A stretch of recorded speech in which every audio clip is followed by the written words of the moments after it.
So at this point, I'm in yet another practice room. I think this is just where I'm regularly going to record now because I'm having a good time. And once again, I am avoiding people and it's dark out. So at the time of recording this video, it is my birthday. I'm 22. It's my official Taylor Swift birthday. I don't know about you. I'm feeling 22. So I wanted to come up here and give you all of my 22-year-old wisdom. I know that you've been begging for it. Don't worry, here I am. So not only in the last 22 years, but the past year specifically, I feel like so much happened and I changed so much just in this past year. And a few days ago, I was actually talking to my friend's mom, and she had mentioned something. She was just like asking me how it was, whatever. And she stopped. She was like, you know, you went through a lot. You moved out of your parents' house, which was a whole ordeal.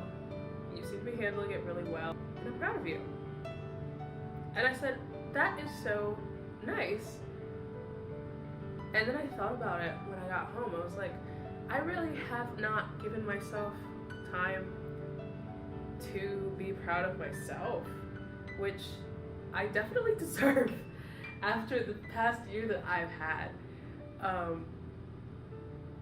So you're going to be hearing my 22 things I've learned in 22 years, but my extra 23rd that isn't on my list, but I think is super important, is take a step back every once in a while and realize that you have come so far.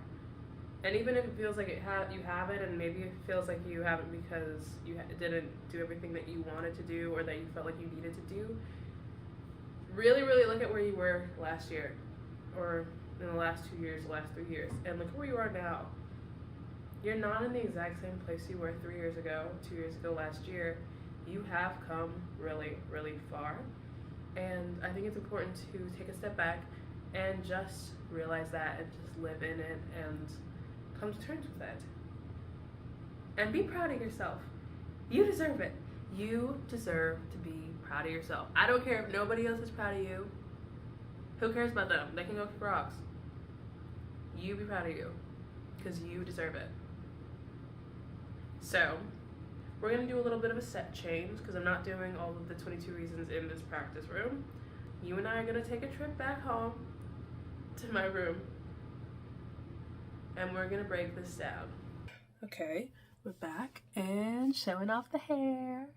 I always have my hair out on my birthday. Pretty much only on my birthday. Okay, so as I said before, I'm going to be talking about 22 things I learned in 22 years. I'm excited to do this. I'm looking at my list over on my laptop right now. So I don't know if I said this before, but it's my birthday. So as a birthday present that you can give me that's completely free, you can like this video. And if you really like this video, you can subscribe to see more. You know, because it's my birthday. Number one, you need to take stock of your hypocrisy. This can be anything. This can be your religious beliefs, philosophical beliefs. We all have these things that we say we believe, but we don't really practice. Or when push comes to shove, we choose to step outside of that belief. So my number one thing that I learned is you do need to choose, and you do need to decide what is worth standing up for. Number two, you either go through life in a state of fault or a state of responsibility, but it is always one of the two. You have things that you go through that may not be your fault, but it's your responsibility to decide how you're going to react to those things. And then you have things that are your fault, that are your mistakes, and you have even more of a responsibility to accommodate for that. Number three, in the realm of responsibility, your relationships are your responsibility. When you start actively cultivating the social groups or the friend groups that you want, you also have to remain an active participant in those relationships. Number 4 is kind of funny. Credit is a life hack and also a nightmare. Now, I know there are a lot of people who struggle with credit cards and overspending and things like that. If you struggle with a credit card, we still live in a world where you highly benefit from a good credit score. So if you have to open a credit card and immediately give it to someone else, don't save it on your phone, don't save your number on your computer, just open it. If it's a secured credit card, put the money down, then give it to your best friend, and don't touch it for 6 months. That is still better than it's 1,000 times better than overspending and racking up credit card debt. But it's also a lot better than not having a credit score, because life is kind of easier with good credit. Number 5, it's not as hard as you think. Now, what am I referring to?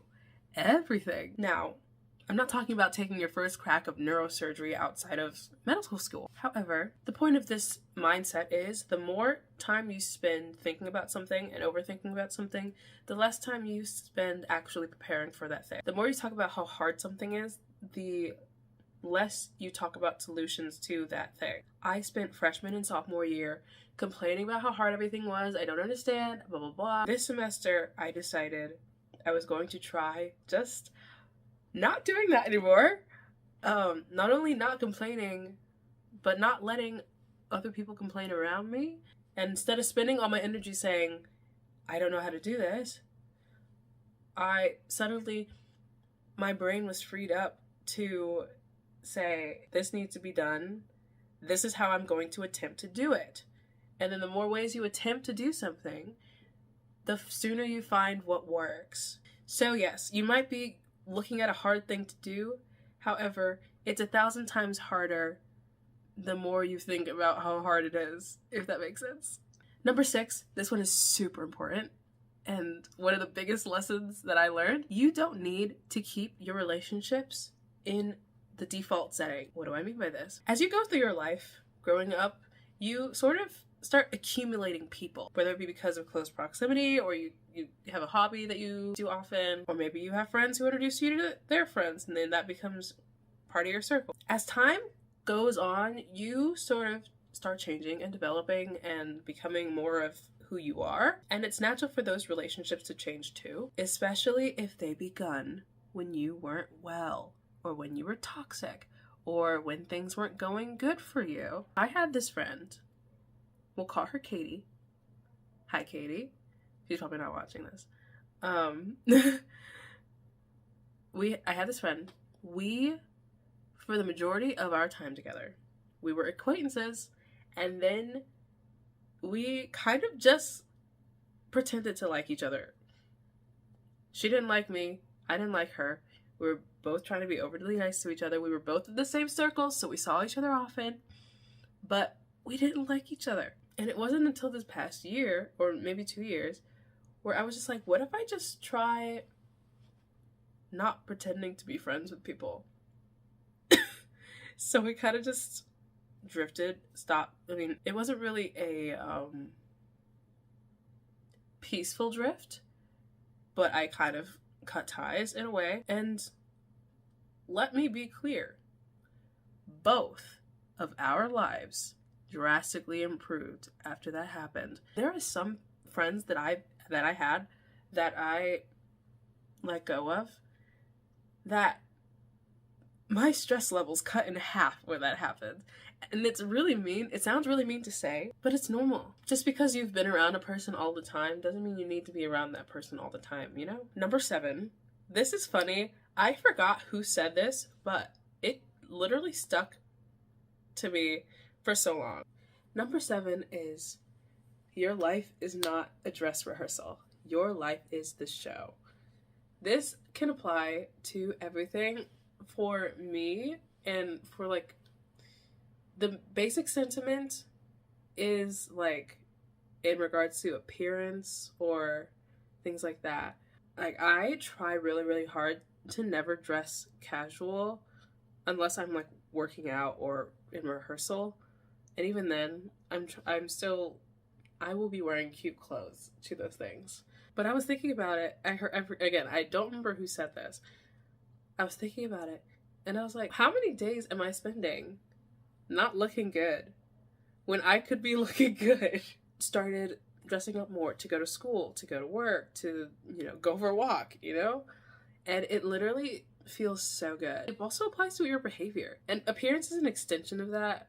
I see so many students at my school who come to class in pajamas, who put their feet up in front of their professors. I'm like, guys, what are you doing? Get your act together.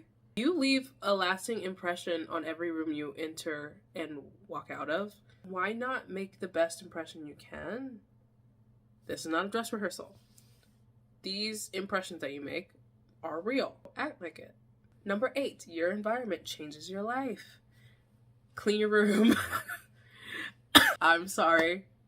We're all adults here. Or not, maybe. I don't know if you're an adult watching this. If you're a teenager, I love you. Clean your room. I struggle with it. It's okay. Clean your room. Number 9, working hard doesn't have to mean working to exhaustion. You can study for 8 hours and pull all-nighters and still not get the results that you want. Life, as far as I'm concerned, is about doing the most amount of work with the least amount of effort. Number 10, you are not a joke. I'm gonna say it so you don't have to. The whole trend of adulting has officially gotten old. If I hear another 27-year-old working a W-2 job complaining about how hard it is to do their taxes, I'm gonna lose my mind. Just learn how to do the thing. You don't have to make it all quirky and cute, because at some point it's not cute anymore. And this isn't saying you can't make jokes about your life. I make jokes about everything. But making jokes about a thing that you should know how to do instead of doing it gets old and it's kind of embarrassing. Don't do it. Number 11, finding good female friends is both really difficult and also not as hard as you think it is. For instance, for me, it feels like just a matter of, again, as I was saying, not relying on the default setting of your relationships. There are people who gravitate towards me, and I don't know why. The reason is because I'm super nice, and I talk to everybody, and I'm really nice to everybody. It's just the same as dating. You have to really just look at a person, see their character, and as much as you can, and then all the same rules apply. You, as I said earlier, put effort towards this relationship that you want, or this friendship that you want. And most, if you want to be friends with this person, chances are they're nice. And most girls who are nice, they will be your friend. I don't know. I just don't think it's that hard. Number 12, there is no benefit to fitting in. You don't get a trophy for being the most similar to other people. So don't worry about it. Number 13, lack of confidence really can ruin your life or make your life super difficult. In this semester, I have a choir piece being sung by my school's choir, and there are certain circumstances where, because I'm not conducting the piece, I'm singing it, where I'll be, as the composer, I'll be hearing things and will want to make a change, or I have something to say about the tempo or something like that. And I remember a time when I would have literally just given it to the director, said, here you go, and just said nothing else. Said, I trust you, and suppressed all of my desire to get the result that I want. And I'm like, why? Nobody hates you for standing up for yourself, except people who you need to stand up to. So in this circumstance, I wanted to change a note. I can't really explain it better than that. I had to do, I went to the director after rehearsal and said, hey, I would like you to do this, to try this with them next rehearsal. You know what she did? That. And then it was finished, it was done. When it came to the tempo, I said, this is the kind of tempo I want. It was kind of fast today. She said, okay. That was really easy. And I remember a time when I would have overthought, I would have been in my head for a week talking myself into saying just that. When it's like, it doesn't matter. So try having confidence. I don't know. I might do a confidence video, but like, as a person who's struggled with confidence, just try it and see what happens. And I promise you, nothing will. The world's not going to end. Everybody's going to still be alive at the end of your exchange. I promise. Number 14, you deserve what you're looking for. This is mostly pertaining to dating. I'm still new to dating. I started dating, I think, when I was 19. But there's this weird, like, pull to settle when you're just getting into dating, because when you find like a person who's not a serial killer and he opens the door for you and he's Catholic, and then you think, maybe this is as good as it's gonna get. I don't know. I used to be really, really like scared of saying no to people who are good guys who fit a certain amount of what you're looking for. You don't need to do that. Like, I don't know how it's like, you just don't. If you want something within reason, even a little bit out of reason, like, you don't need to settle. Number 15, please hold on to this. Please clip this and quote it and put it on your wall and look at it every day. Forgiveness and acceptance are not a package deal. You can have one without the other. If you forgive a person, you can still never see them again. You can choose to forgive a person and keep them in your life. You can also choose to forgive a person and block them on everything and walk away. Even if that person is really close to you, even if that person's a family member, it is your responsibility to forgive. It's not your responsibility to accept. Number 16, you need to eat liver. It tastes disgusting, but you need to eat liver. I'm not going to elaborate on this. You need to eat liver. Number 17, you need to create opportunities and observe opportunities to be proud of yourself. I said in the beginning, in the earlier clip, I did not realize I had done anything worthy of being proud until someone else said that to me. And it's kind of weird that it took that like outward experience, because we go through things every day. We survive every day. You can celebrate. You can, take a step back and say, I'm really proud of myself, and just feel that and just like sit in it. Number 19, this is similar to what I said before about cleaning your room. Your home is your life. If your home is organized, that's probably a good chance that your life is organized. If your home is a mess, that's kind of a good chance that your life is a mess. If you're, I don't know. There's nothing really more to say about that. Just observe that and take a good look at your house and be like, what is my life looking like? Number 20, you can treat yourself without spending money. This is my birthday. You know what I did for my birthday? I took a really dumb long shower. And that was my birthday present to myself. Number 21. Okay. Sorry. Number 20 this is. You are an addict and you need help. You are an addict and you need help. And it's not going to get better until you say that to yourself. Number 21. Hobbies are a key to life. Choose good ones. Number 22. Finally, thank God for everything, because he deserves it. And if you forget, it's going to bite you in the butt later. So there you have it. Thank you for watching. If you like this video, subscribe for more. Happy birthday to me. This is my Taylor Swift birthday. 22. Thank you for watching. I will see you soon.